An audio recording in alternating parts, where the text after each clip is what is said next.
नमस्कार, मैं निशी भाटिया और आप देख रहे हैं एएमवी नेटवर्क। चलिए बुलेटिन की शुरुआत करते हैं कुछ अहम खबरों के साथ। नारी वंदन शक्ति विधेयक पर राज्यसभा में लगातार चर्चा जारी है, लेकिन इस चर्चा से पहले जब लोकसभा में सुबह 11 बजे जब कार्रवाई शुरू हुई तो सबसे पहले प्रधानमंत्री नरेंद्र मोदी बोलने के लिए खड़े हुए और लोकसभा में इस विधेयक के पास होने वाले पल को संसदीय यात्रा का एक स्वर्णिम पल बताया।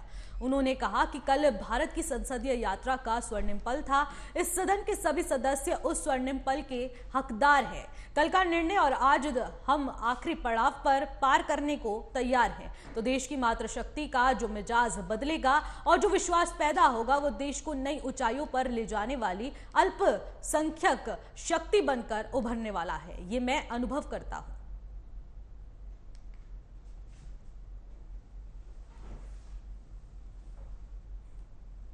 कल भारत की संसदीय यात्रा का एक स्वर्णिम पल था।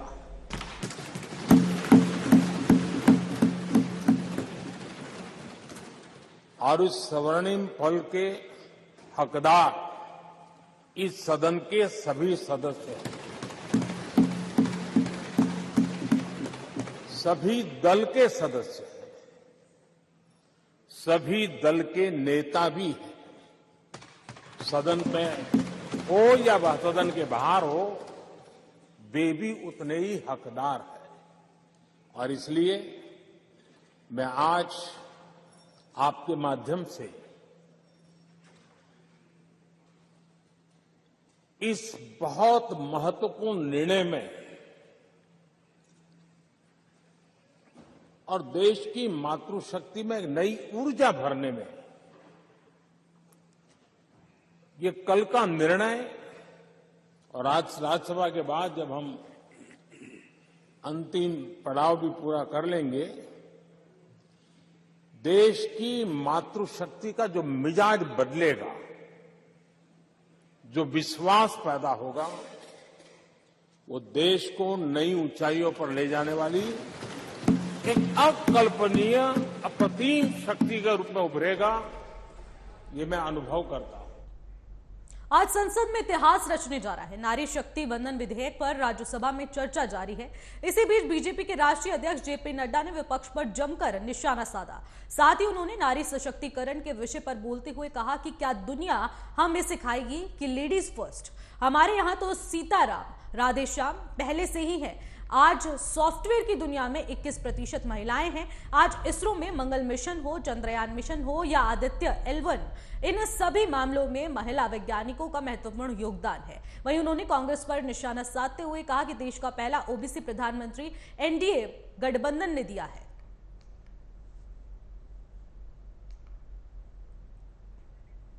तो आपको बता दें, एनडीए का जो पहला मंत्री था वो भी दिया गया था जो ओबीसी था, और इसको लेकर भी जेपी नड्डा ने सीधे विपक्ष पर निशाना साधते हुए तमाम बातें कही। उन्होंने बहुत ही अच्छी बात कही कि चाहे आप इसरो की बात करें, चाहे आप किसी भी मिशन की बात कीजिए, चाहे चंद्रयान मिशन हो, आदित्य L1 हो या फिर सूर्य मिशन, तो इन सभी मिशनों में जो महिलाओं वैज्ञानिकों का जो महत्वपूर्ण योगदान है उसे कोई नहीं भूल सकता। और ये महत्वपूर्ण योगदान हमेशा से बरकरार है। चाहे हम बात करें सीताराम की, चाहे हम बात करें राधे श्याम की, तो सबसे पहले महिलाओं को ही रखा जाता है। और कहा कि जिस तरीके से विपक्ष लगातार निशाना साध रहा है कि बीजेपी लगातार महिलाओं को पीछे करने की कोशिश कर रही है, तो बीजेपी पहले से ही इन चीजों को आगे रख रही है। जेपी नड्डा ने साफ तौर पर कहा कि लेडीज फर्स्ट की बात हमें ना बताएं तो बेहतर रहेगा, क्योंकि हमारे यहाँ ये प्रथा चलती आई है जहां पर महिलाओं को सबसे पहले वहां पर पूजा जाता है। चाहे वो हिंदू धर्म की बात की जाए तो सबसे पहले जो माता होती है उनको पूजा जाता है। इसको लेकर भी उन्होंने बात करी। जहां पर राम का लिया जाता है नाम, तो वहां पर सीता का भी लिया जाता है। अगर हम बात श्याम की करते हैं तो उनसे पहले राधे का भी गुणगान किया जाता है। तो उन्होंने कहा है कि लेडीज फर्स्ट की बात आप हमें ना ही बताएं तो बेहतर रहेगा। इसको लेकर आपको बता दें, संसद से जेपी नड्डा ने करारा जवाब देते हुए विपक्ष पर हमला किया और इस हमले में उन्होंने काफी बातें कही हैं। और आपको बता दें, उन्होंने एक और बात कही कि कांग्रेस पर निशाना साधते हुए उन्होंने कहा कि देश का पहला जो ओबीसी प्रधानमंत्री था वो एनडीए गठबंधन ने ही दिया था। इसको लेकर अब प्रश्न खड़े करना किस हद तक सही है, इसको लेकर भी उन्होंने तमाम बातें कही हैं। तो कुछ तस्वीरें आप संसद से देख सकते हैं जहां पर जेपी नड्डा लगातार बोलते हुए नजर आ रहे हैं। वो इस बार फुल फॉर्म में नजर आए हैं क्योंकि उन्होंने तमाम बातें बिल्कुल फैक्ट पर रखकर कही हैं और इसी के साथ उन्होंने जो प्रूफ दिए हैं, उन्होंने जिस तरीके से बताया है कि लेडीज फर्स्ट, किस तरीके से बीजेपी ने हमेशा अपनी सरकार में महिलाओं का सम्मान किया है, महिला सशक्तिकरण की बात को बनाए रखा है, इसको लेकर बीजेपी ने कभी भी गलत कदम नहीं उठाए। तो इसलिए विपक्ष पर जमकर निशाना साधते हुए जेपी नड्डा ने तमाम बातें संसद से कही। कुछ तस्वीरें आप टीवी स्क्रीन पर देख पा रहे होंगे, ये संसद से है। 21% हमारी महिलाएं हैं जो लीडिंग रोल में हैं। आज हम अगर इसरो की बात करें, जिसके बारे में कल परसों जयराम रमेश जी चर्चा कर रहे थे, उसमें अगर हम साइंटिस्ट देखें तो फिर चाहे मार्स मिशन हो, चाहे चंद्रयान हो, चाहे आदित्य L1 हो, इन सब में महिला साइंटिस्ट का बहुत बड़ा योगदान है। इसको भी हमको ध्यान रखना।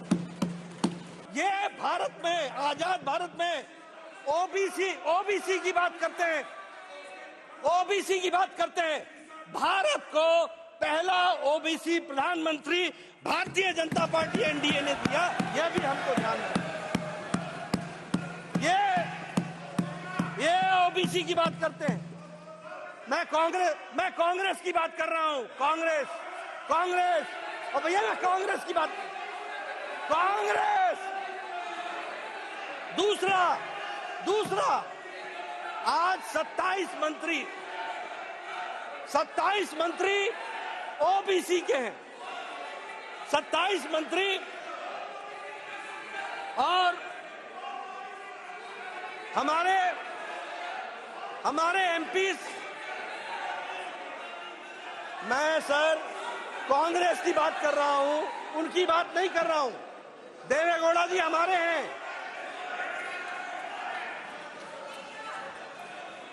ओबीसी, मैं कांग्रेस की बात कर रहा हूं। Congress, I am not talking about Janata Dal, I am talking about Congress. That first Prime Minister has been given by NDA OBC, that is Narendra Modi by NDA, never Congress has. Lok Sabha में चर्चा के दौरान केंद्रीय रक्षा मंत्री राजनाथ सिंह और विपक्षी सदस्य अधीर रंजन चौधरी के बीच नोकझोंक हो गई। अधीर रंजन ने राजनाथ सिंह से सवाल करते हुए कहा कि क्या आपकी चीन पर चर्चा की हिम्मत है। इसको लेकर उन्होंने तमाम बातें कही और इस पर राजनाथ सिंह ने करारा जवाब दिया और उन्होंने कहा कि इतिहास मत वापस लाओ। अधीर रंजन जी, पूरी हिम्मत है, चीन पर भी मैं चर्चा के लिए तैयार हूं और सीना चौड़ा करके चर्चा के लिए तैयार हूं। ऐसे ही अनेक उपक्रम सरकार द्वारा किए जा रहे हैं जो हमारी संस्कृति और परंपरा से जुड़ी चीजों को सहेजने और सुरक्षित रखने का वो काम कर रहे हैं। अध्यक्ष महोदय, आप सभी राष्ट्र के उपयुक्त विकास के लिए अनेक प्रकार की सुरक्षा से भी मैं समझता हूं सदन के सम्मानित सदस्य अच्छी तरह अवगत होंगे। आप सभी सीमा सुरक्षा, आर्थिक सुरक्षा, सामाजिक सुरक्षा, खाद्य सुरक्षा, ऊर्जा सुरक्षा और पर्यावरण सुरक्षा के बारे में मैं समझता हूं हम सभी समय समय पर चर्चा भी करते रहते हैं। अब तो पूरी हिम्मत है, पूरी हिम्मत है, पूरी हिम्मत है, पूरी हिम्मत है।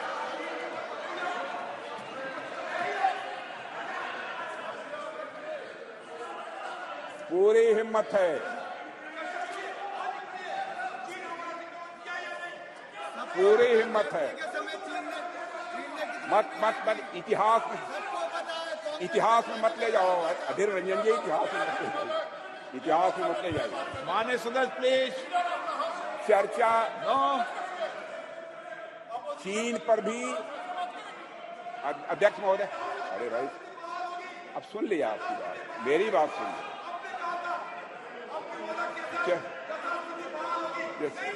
माननीय सदस्य आपको मौका देंगे जब आप बोलना, सबको पर्याप्त समय, पर्याप्त अवसर मिलेगा। और मैं बतलाना चाहता हूं अध्यक्ष महोदय, मैं बीच में कहीं पर अपने को डिबेट नहीं करना चाहता हूं। मैं चर्चा करने को तैयार हूं और सीना चौड़ा करके मैं चर्चा करने के लिए। भगवान श्री राम की नगरी अयोध्या में बन रहे भव्य राम मंदिर में भगवान राम के प्राण प्रतिष्ठा कार्यक्रम की तैयारी युद्ध स्तर पर जारी है। इसी को लेकर राम मंदिर निर्माण समिति की 2 दिवसीय अहम बैठक कल से शुरू होने जा रही है। इस कार्यक्रम में भगवान के प्राण प्रतिष्ठा को किस तरह की पूजा पद्धति का प्रयोग होगा, कौन कौन से अनुष्ठान होंगे, इन सभी विषयों को लेकर ट्रस्ट ने देश भर के विद्वानों से सलाह मांगी है और देश के 4000 प्रकांड विद्वानों को बुलाया गया है। बता दें कि इसी कड़ी में काशी से विद्वानों का एक दल अयोध्या पहुंच गया है, जिसकी अगुवाई प्रसिद्ध ज्योतिष वैज्ञानिक बता दें कि गणेश्वर शास्त्री द्रविड़ कर रहे हैं।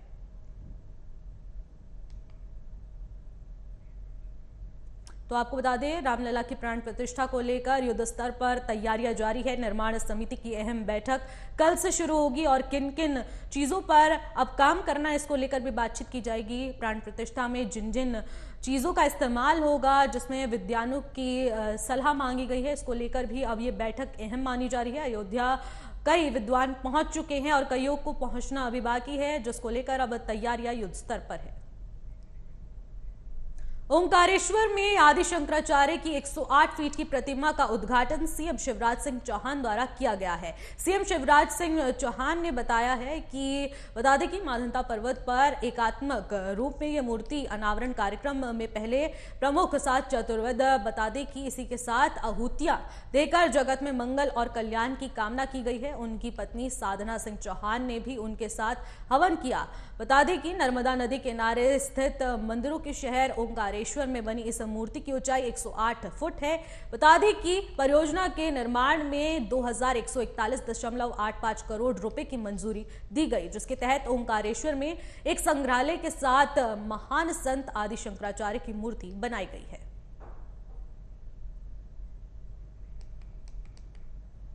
वृंदावन के प्रख्यात संत स्वामी राजेंद्र दास देवाचार्य महाराज मलुक पीठ सेवा संस्थान न्यास की ओर से सप्तमी पूजन महोत्सव का आयोजन किया गया। हिंदू राष्ट्र की अलख जगाने के लिए देश भर में अभियान चलाया जा रहा है। बागेश्वर के महंत पंडित धीरेन्द्र शास्त्री, विश्व हिंदू परिषद के अंतर्राष्ट्रीय संरक्षक बड़े दिनेश चंद्र भी इस पावन कार्यक्रम में पधारे हैं, जहां पर देश के जाने माने संत और अयोध्या रहने वाले नृत्य गोपाल दास महाराज, राम जन्मभूमि के परम अध्यक्ष के साथ ब्रिज के कई बड़े बड़े संत महात्मा इसमें शामिल हुए। इस मौके पर महंत धीरेन्द्र शास्त्री भी वहां पर मौजूद हुए, जिसके बाद उन्होंने तमाम बातचीत की और आपको बता दें कि एक करारा जवाब देते हुए उन्होंने कहा, खिसियानी बिल्ली खंबा नोचे, और उन्होंने ये भी कहा कि आज हिंदू जाग उठा है और इसीलिए कुछ लोग इससे परेशान हैं।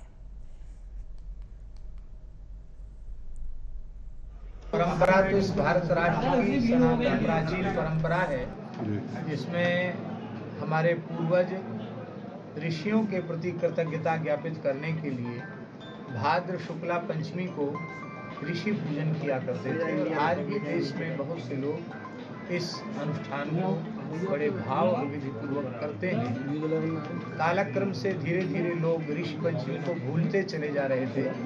भगवान की कृपा से, राधा रानी की कृपा से, संतों के अनुग्रह से, गुरुजनों की कृपा से इस भाद्र शुक्ल पंचमी को राष्ट्र के महान 7 संतों का ऋषियों के रूप में पूजन करके हमने धन्यता का अनुभव किया। और इस कार्य से लोग यदि प्रेरणा लें तो हम इस आयोजन को सफल मानेंगे। हम ये नहीं कहते कि आप इस रूप में करें। आपके कुटुंब परिवार में जो आपके 7 बड़े बूढ़े हैं, उनको भी आप स्थिति पर ऋषि मानकर उनका पूजन करें। आपके कुटुंब के हैं, आपके गांव के हैं बड़े बूढ़े 7, उनका पूजन करें। आपके जनपद के हैं, उनका पूजन करें। आपको जिन्होंने पढ़ाया है, आप उनका पूजन करें। इस तरह से यदि पूरे राष्ट्र में अपने से पूज्य श्रेष्ठों का सम्मान स्थिति पर आरंभ होता है तो निश्चित ही भारतवर्ष का सौभाग्य होगा। आज किन सम्मान हुआ? किन ऋषियों का आपने सम्मान? आज परम पूज्य श्री महंत नृत्य गोपाल दास जी महाराज मणिराम छावनी के जो पीठाधीश्वर हैं और राम जन्मभूमि कृष्ण जन्मभूमि के अध्यक्ष हैं, देश के गौरव हैं, ब्रज की माटी का ही उनका पवित्र शरीर है। ऐसे पूज्य श्री महंत नृत्य गोपाल दास जी महाराज एवं परम पूज्य श्री रमेश बाबा जी महाराज, जिनसे तो आप सब ब्रजवासी परिचित है ही हैं, हमारे ब्रज की महानतम विभूति हैं। राधा नाम संकीर्तन करके उन्होंने पूरे आयोजन को सफल बना दिया। ऐसे पूज्य श्री बाबा महाराज एवं पूज्य श्री स्वामी गोविंद देवगिरी जी जो राम जन्मभूमि के कोषाध्यक्ष भी हैं। इस वृंदावन की पावन भूमि पर हुए, एक ही कहना है पूरे ब्रजवासियों से, प्रार्थना चरणों में दंडवत प्रणाम करके, हम तो साधारण दास हैं, पर दास की एक ही इच्छा है कि अगर ब्रज तीर्थ के अंतर्गत आने वाले पूरे परिक्षेत्र से मदिरा का विक्रय बंद हो जाए तो हमारा क्षेत्र भी पवित्र रहेगा, ब्रजभूमि भी पवित्र रहेगी।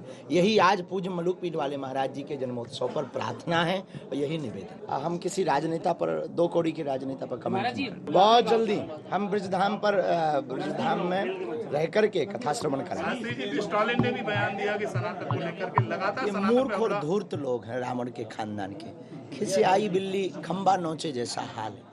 विचारों को अब कोई उपचार बचा नहीं। हिंदू जाग रहा है, हिंदू एक हो रहा है, संत एक मंचों पर आ रहे हैं। विचारों के पेट में दर्द हो गया है तो इनके पास इसके अलावा कोई उपाय नहीं। करने दो विचारों, प्रयास कर रहे हैं हिंदू राष्ट्र के लिए, होकर के रहेगा, प्रयास नहीं। हिंदू परिषद के द्वारा 26 जनवरी से 16 फरवरी के बीच में भारतवर्ष के सभी राज्यों को विशेष रूप से 2-2 दिन के लिए वहाँ पर बुलाएंगे। ऐसे सभी संघ विचार परिवार के कार्यकर्ता तथा जिन्होंने लंबा संघर्ष किया, कार सेवा की 1990 में, 1992 में, ऐसे सभी कार सेवकों को भी उसमें बुलाने का, वहाँ उनकी ठहरने की व्यवस्था, भोजन पानी की व्यवस्था, भक्तों को तो कभी भी कोई भी आएंगे उनकी तो भोजन पानी की व्यवस्था, भंडारा, अन्य क्षेत्र, ये सब चलता ही रहेगा 26 जनवरी से 16 फरवरी के बीच में। तो ऐसी सब व्यवस्था है, परंतु एक आप सबसे निवेदन मेरा इतना ही है कि जिस दिन वहाँ पर प्राण प्रतिष्ठा अयोध्या में होगी, पूरे भारतवर्ष में उस दिन सब आ नहीं सकते, तो जितने भी आश्रम हैं, मंदिर हैं, गली मोहल्लों में, गांव में, उन सबको भी अयोध्या की तरह से ही सब सजाना और वहाँ पर अयोध्या में रामलला की तरह से जो आनंदोत्सव होगा उसी तरह से अपने अपने स्थानों पर आनंदोत्सव मनाना, और जो कार्यक्रम होगा उसको टीवी पर या स्क्रीन लगवा करके विशेष रूप से सभी आम समाज को भी, आम भक्तों को भी, जो राम के पुजारी हैं, कृष्ण के पुजारी हैं, इस भारत के देशभक्त नागरिक के रूप में हैं, सभी को वहाँ पर उस प्रकार की व्यवस्था करके। कनाडा के पीएम ट्रूडो खालिस्तानी की गोद में खेल रहे हैं। ट्रूडो पर खालिस्तानी प्रेम इस कदर हावी है कि दबाव में भारत विरोधी लगातार बयान दे रहे हैं। तो वहीं दूसरी ओर खालिस्तानी आतंकियों की ओर से भारत के खिलाफ एक बड़ी साजिश भी रची जा रही है। आगामी 25 सितंबर को कनाडा में होने वाली रैली इसी ओर इशारा कर रही है। अब सवाल यह है कि कनाडा में बैठे खालिस्तानी आकाओं के पास इतना पैसा आ कहां से रहा है? क्या इसके पीछे आईएसआई और चीन का हाथ है? देखिए खास रिपोर्ट।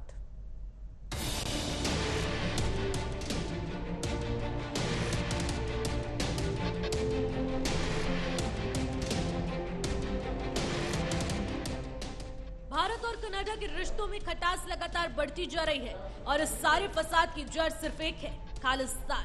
आतंकी निर्जर की हत्या में भारतीय एजेंटों का हाथ है। ट्रूडो के बयान का मामला ठंडा भी नहीं हुआ था। अब एक और चौंकाने वाला खुलासा हुआ है, वो ये कि पाकिस्तानी खुफिया एजेंसी आईएसआई कनाडा में खालिस्तानी गतिविधियों को तेज करने के लिए फंडिंग मुहैया करा रही है। पिछले कुछ महीने में ही खालिस्तान आकाओं को बड़ी संख्या में फंडिंग मिली है।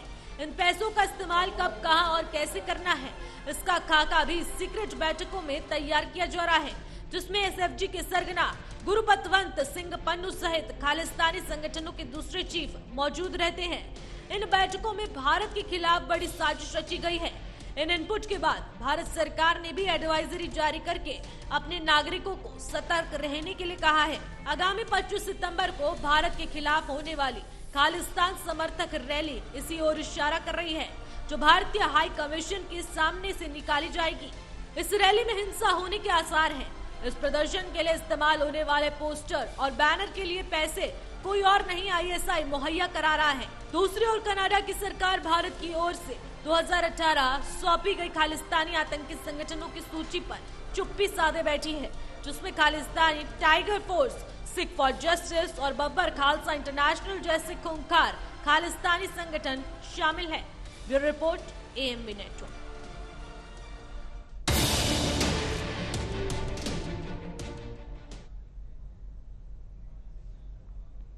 यूपी की आगरा पुलिस ने देश में होने वाली एक बहुत बड़ी साइबर ठगी को रोक दिया है। पुलिस की साइबर सेल टीम ने जो खुलासा किया है वो चौंकाने वाला है। बता दें कि साइबर अपराधियों का एक गिरोह भारत में 48,000 करोड़ रुपए की ठगी करने की तैयारी में था। समय रहते साइबर सेल को इसकी जानकारी मिली और 27 विदेशी वेबसाइट्स को पुलिस ने ब्लॉक करा दिया। बता दें कि फर्जी ऐप के जरिए बैटिंग करवाते हुए ठग ने हर दिन 80,000 से ज्यादा कह दे या फिर 100 करोड़ की कमाई कर रहे थे। बता दें कि आगरा पुलिस ने 15 लाख भारतीय नागरिकों को साइबर ठगी का शिकार होने से बचा लिया है। दरअसल कुछ महीने पहले शाहगंज थाने में एक मुकदमा हुआ था। इसकी FIR की एक निजी कंपनी की तरफ से दर्ज कराई गई थी। जब साइबर सेल ने जांच शुरू की तो उनकी आंखें फटी की फटी रह गई।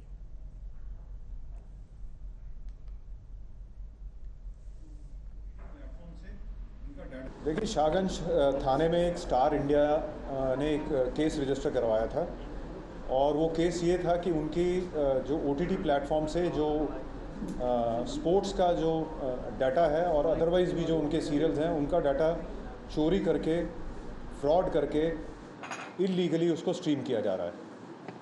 बाद में पता चला कि इल्लीगली स्ट्रीम तो किया ही जा रहा है, लेकिन जितने स्पोर्ट्स इवेंट है उसमें इल्लीगल बेटिंग भी की जा रही है उस पर।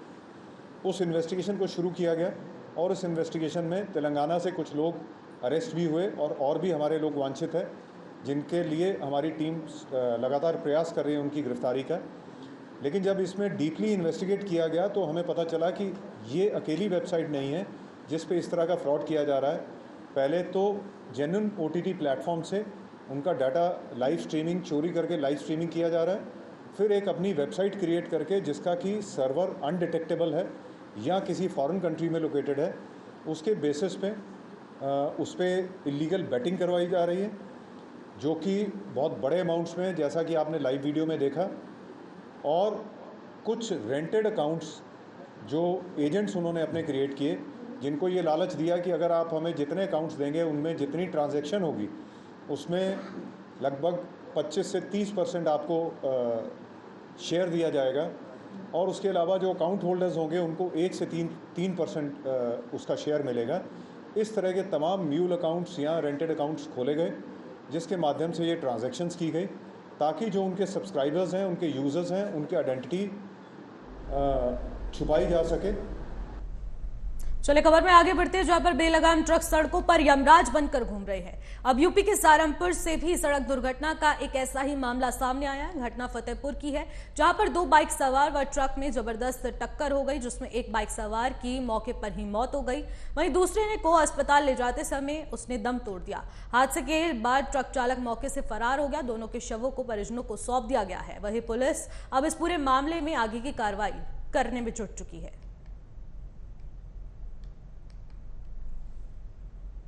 अगली खबर गाजियाबाद से है। पुलिस से बेखौफ बदमाश चोरी की वारदातों को धड़ल्ले से अंजाम दे रहे हैं। अब मोदी नगर से भी एक ऐसा ही मामला संज्ञान में आया है, जहां पर एक व्यक्ति बाइक चोरी करने की कोशिश करता है।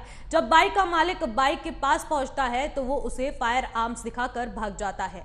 इस घटना का वीडियो सोशल मीडिया पर जमकर वायरल हो रहा है। पुलिस ने आरोपी की पहचान कर ली है और गिरफ्तारी के लिए टीम का गठन भी कर लिया है।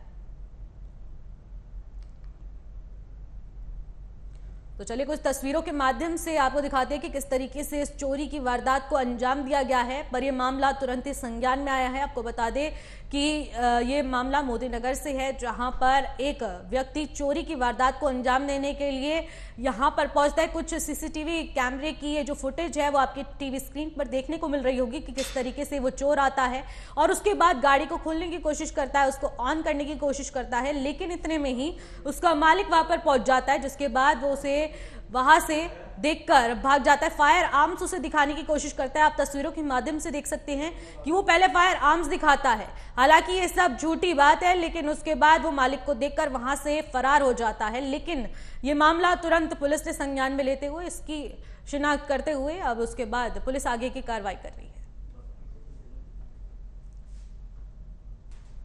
सोशल मीडिया के माध्यम से एक वीडियो संज्ञान में आया, जिसमें एक व्यक्ति बाइक चोरी करने का प्रयास करता है। जब बाइक का मालिक बाइक के पास पहुंचता है तो वह उसे फायर आर्म दिखाते हुए वहां से भाग जाता है। वीडियो का संज्ञान लेकर इसके विषय में जानकारी दी गई तो यह वीडियो या घटना स्थल कादराबाद थाना क्षेत्र मोदी नगर का होना पाया गया है। इसमें मौके का निरीक्षण भी किया गया है तथा इसमें जो पीड़ित व्यक्ति है उससे संपर्क कर तहरीर प्राप्त कर इसमें अभियोग पंजीकृत किया जा रहा है। साथ ही इसमें जो अभियुक्त है उसकी पहचान हेतु प्रयास किया जा रहा है तथा इसमें टीमों का गठन किया गया है जिसमें अभियुक्त की शीघ्र गिरफ्तारी। यूपी के झांसी जिले से वारदात की एक बड़ी घटना सामने आई है, जहां पर मऊरानीपुर कोतवाली क्षेत्र में चोरों ने 3 लाख रुपए के सोने और चांदी के जेवरात चोरी करके पुलिस की नींद उड़ा दी है, जिसमें 65,000 रुपए की नकदी भी शामिल है। चोरी की इस वारदात ने पुलिस प्रशासन पर सवाल खड़े कर दिए हैं, जिसके बाद पुलिस की फॉरेंसिक टीम और सर्विलांस टीम भी घटना का खुलासा करने में जुट चुकी है। दरअसल ये पूरा मामला गांधीगंज मोहल्ले का है, जहां पर रात्रि में लगभग 2 बजे कुछ अज्ञात लोग आए और घर का ताला तोड़कर चोरी की वारदात को अंजाम दिया गया।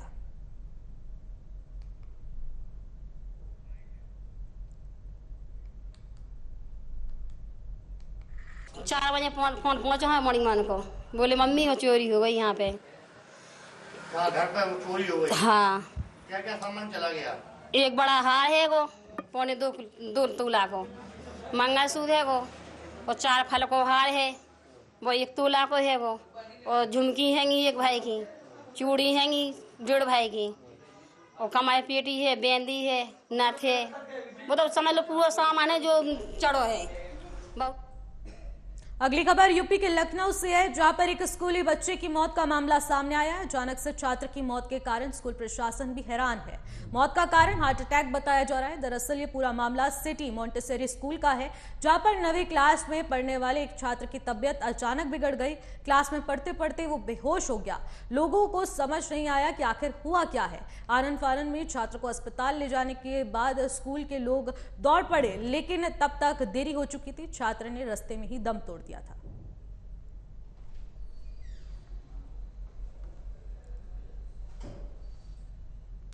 मैं क्लास में अपना पीरियड लेने गया हुआ था, केमिस्ट्री पीरियड, और बच्चों के डाउट्स क्लियर करने गया था, और ये अपना सेल्फ स्टडी कर रहा था। फिर हमने बच्चों के जिनके डाउट्स थे उनके क्लियर कर रहे थे, एकदम से ऑल ऑफ सडन देखा ये ज़मीन पे गिर गया, और मैं फ़ौरन दौड़ा। बच्चे सब गए कि देखिए आकिब को क्या हो गया सर, और जब तक कि फिर मैंने अपने हाथों में उठाया, उसको टेबल पे रखा और ट्राई किया उसको पंप करने का काफ़ी, और एक बार उससे सांस खींची, उसके बाद तो उससे हाथ पैर एकदम डाल दिए, और फिर हमने अपनी नर्स को बुलाया डिस्पेंसरी से। उन्होंने बोला कि जल्दी से हॉस्पिटल ले चलिए इसको, तो हम लोग हॉस्पिटल लेकर गए, एक नियर बाय नर्सिंग होम में लेकर गए। तो वहाँ पे एक सीनियर डॉक्टर थी, तो उन्होंने बोला कि इसको फ़ौरन आप लारी ले जाइए। फिलहाल इन खबरों में बस इतना ही। देश और दुनिया की तमाम बड़ी खबरों के लिए देखते रहिएगा AMV नेटवर्क।